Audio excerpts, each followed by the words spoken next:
pessoal, tudo bem? Espero que todos estejam bem.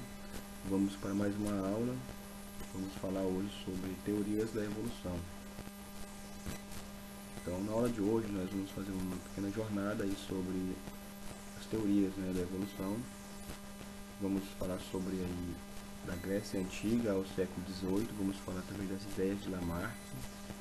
E vamos falar um pouco também dos fundamentos da evolução por seleção natural. E também da teoria sintética da evolução. Então, bora lá. Começando aqui pela Grécia, da Grécia Antiga ao século XVIII, até esse período, também até o século XIX, por aí, acreditava-se que as espécies elas foram criadas por um ato divino. Então, esse pensamento ele era predominante nessa época. Até então ainda não havia surgido outras teorias para explicar a origem da vida. Então, até essa época, a crença do criacionismo era predominante. Eu particularmente acredito nessa crença do criacionismo, que as espécies elas foram criadas por um ato divino.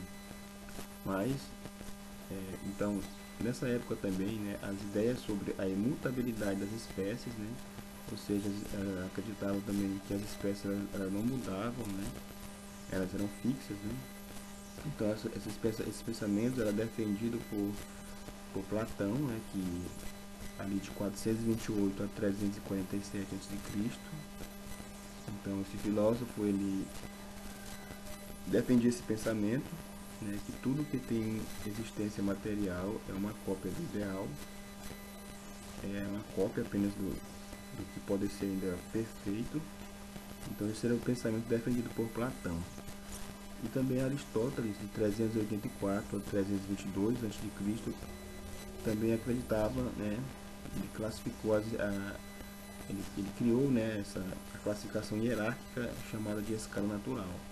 Segundo Aristóteles, as espécies ele era fundamentada nessa ideia de que as espécies elas tinham propriedades fixas, Então ele criou então essa escala natural, como a gente pode observar aqui nessa imagem lá do direito inferior aqui.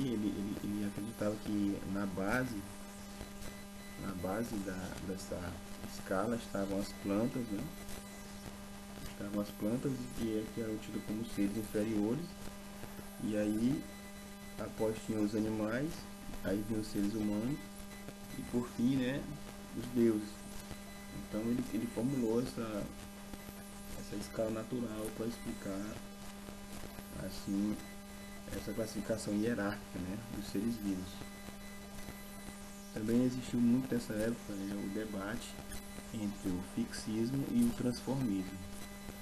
O que foi esse debate? Então, o fixismo, como o próprio nome já diz, acreditava que as espécies elas eram fixas, eram imutáveis e não podem dar origem a outras.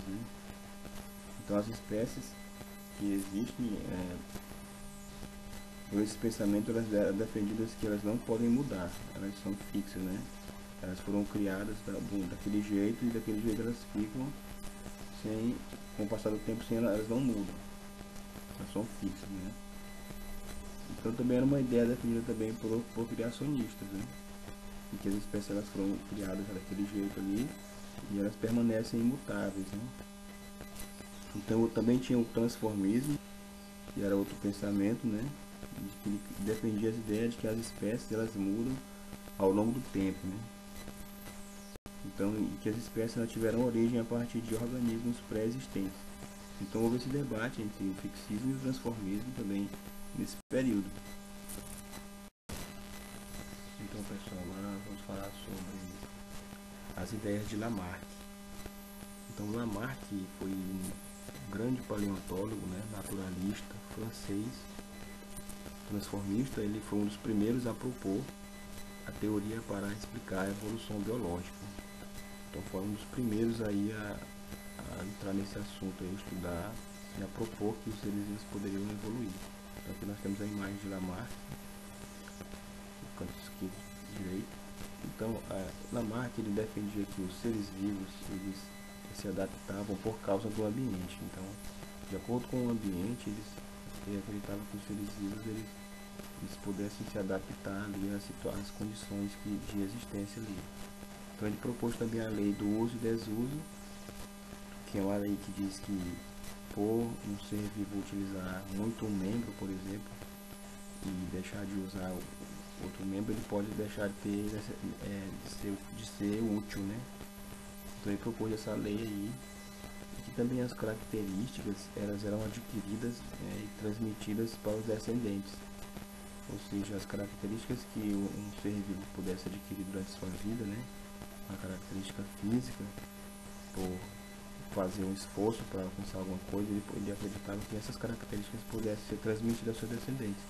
Aqui nessa imagem a gente tem uma figura da girafa, representando aqui essa teoria de Lamarck, né? Uma girafa com o pescoço curto, uma outra com o pescoço mais comprido e a outra com o pescoço bem mais comprido. Então Lamarck acreditava que essa girafa do pescoço comprido, né, ele acreditava que ela tinha esse pescoço comprido por fazer esforço para alcançar a folha das árvores, né? Então ele acreditava que por fazer esse esforço para alcançar as árvores, essa girafa poderia então transmitir essa característica para seus descendentes. Então nessa época não existia ainda a lei da hereditariedade, né? Os conhecimentos ainda viriam mais posteriormente. Então Lamarck ele acreditava nisso, né? Mas a gente sabe mais na frente que de fato essas características não eram transmitidas aos seus descendentes assim por elas serem adquiridas, né? E a teoria de Lamarck ela contribuiu para chamar a atenção para as adaptações dos organismos ao meio ambiente onde vivem. Então ela teve essa contribuição aí importante, né, da teoria de Lamarck. Então aqui o halterofilismo é um exemplo extremo de mudanças provocadas pelo uso dos músculos. As características não são transmitidas aos descendentes. Então, se a pessoa, por exemplo, faz academia, é musculosa, né, é bem forte, né, ela não transmite aquela característica, né, para os seus filhos, né. Então, só se for as características que é transmitida para os filhos é através da genética, não aquilo que a pessoa adquire por esforço, né, por esforço físico, né, mas sim que for uma característica genética dela, né, então ela transmite, mas não porque ela adquire isso durante a vida, né. Então mais pra frente. Então aqui nessa teoria agora da evolução de Darwin, né, vamos falar agora da teoria de Darwin e Wallace. Primeiramente vamos falar sobre Darwin, né, Charles Darwin, que aqui nós temos a imagem. Então ele foi também um grande pesquisador, né, que nasceu na Inglaterra, formado em medicina, teologia, viajou por 5 anos pelo mundo a bordo do navio HMS Beagle. Então ele coletava animais, fazia anotações, né, foi influenciado pelas ideias de Malthus, em que a população não crescia proporcional à produção de alimentos. Então a partir daí ele formulou a teoria da seleção natural, né, de que os seres mais bem adaptados que sobreviveriam ao meio ambiente. Então essa teoria de Darwin é hoje a teoria mais aceita, né, a teoria da evolução mais aceita hoje no meio científico, né. E também Wallace também foi um que formulou essa teoria da evolução por seleção natural. Ele nasceu na Inglaterra, né, de família sem muitos recursos financeiros, foi um dos mais importantes naturalistas do seu tempo. Ele também viajou pelo mundo, fez muitas observações e também foi influenciado por Malthus e propôs também a teoria da evolução por seleção natural.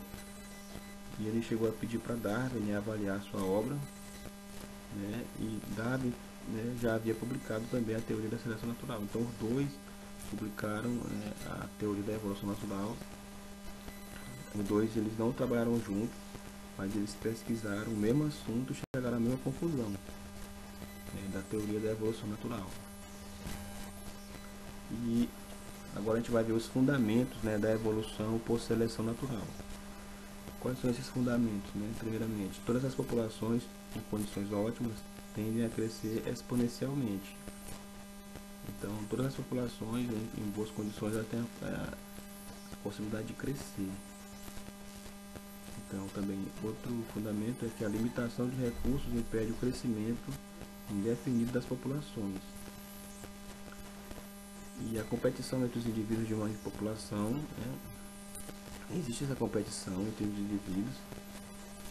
Então foi mais um fundamento da evolução, essa teoria, e que as variações herdadas pelos descendentes também é mais um também um fundamento, e que os indivíduos mais adaptados têm maior chance de sobreviver e deixar descendência.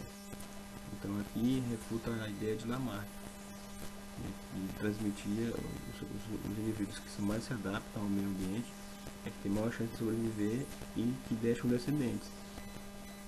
Então a seleção natural pode gerar novas espécies, né? Porque assim, no caso que nós temos essa imagem do guepardo, né? Aqui falando da habilidade da corrida desse animal. Então ele fala aqui que a velocidade de corrida dos ancestrais variava, né? Nem todos os guepardos tinham a mesma velocidade de corrida na hora de atacar as presas. Então os indivíduos que eram mais velozes, eles tinham maior chance de sobreviver, enquanto que os que não eram tão velozes não tinham tanta chance de sobreviver assim. Então esses que eram mais velozes, né, é que deixavam descendência. Então por isso que aqueles que eram mais lentos morriam e os mais velozes sobreviviam e assim deixavam descendência. Então aquele que mais era bem adaptado ali é que tinha maior chance de deixar descendência. Então esses que eram mais rápidos deixavam ali os seus descendentes e consequentemente os seus descendentes também iam ser mais rápidos, né? Mas não era pelo esforço que ele fazia, né, porque ele deixava esses descendentes, mas sim porque os mais lentos, né, acabavam morrendo. Então agora vamos falar também da ancestralidade comum. Darwin também ele propôs que os indivíduos descendem de um único ancestral comum. Aqui nós temos essa imagem, né, representando aí as espécies que descendem aí de um único ancestral, né?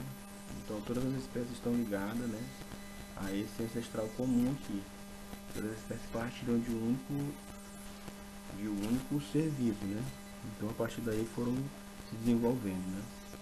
Então a ancestralidade comum é a ideia de que as espécies surgiram com base em uma sucessão de ancestrais, ou seja, o ancestral comum sofreu modificações ao longo do tempo, dando origem a outras espécies. Então pessoal, aqui a gente vai falar sobre a teoria sintética da evolução. Então na época da publicação do livro A Origem das Espécies de Darwin, os conhecimentos sobre a hereditariedade eram rudimentares, né? Então ainda não se tinha muito conhecimento sobre genética nessa época. Então somente na década de 1930 que foi possível complementar a teoria darwinista com os conhecimentos do então recente campo da genética. Então só nessa época aí foi possível complementar o que Darwin já havia falado através dos conhecimentos da genética. Então a genética permitiu explicar a variabilidade entre os indivíduos de uma população e a transmissão das características hereditárias. Então foi só então nessa época que a genética foi possível explicar, né, por que existia uma variabilidade entre os indivíduos, né, existia um indivíduo diferente um dos outros, né, ela foi possível então explicar a transmissão das características hereditárias, né. Então Darwin falava ali, mas que as espécies elas mais bem adaptadas é que transmitiam os seus descendentes, né, aquelas características. Então com a chegada da genética foi então que foi possível, né, explicar como que de fato isso ocorria. Então a teoria sintética da evolução, também conhecida como neodarwinismo, né, veio para então complementar ali e de fato a teoria da origem das espécies. Então pessoal, a gente fica por aqui e até a próxima aula.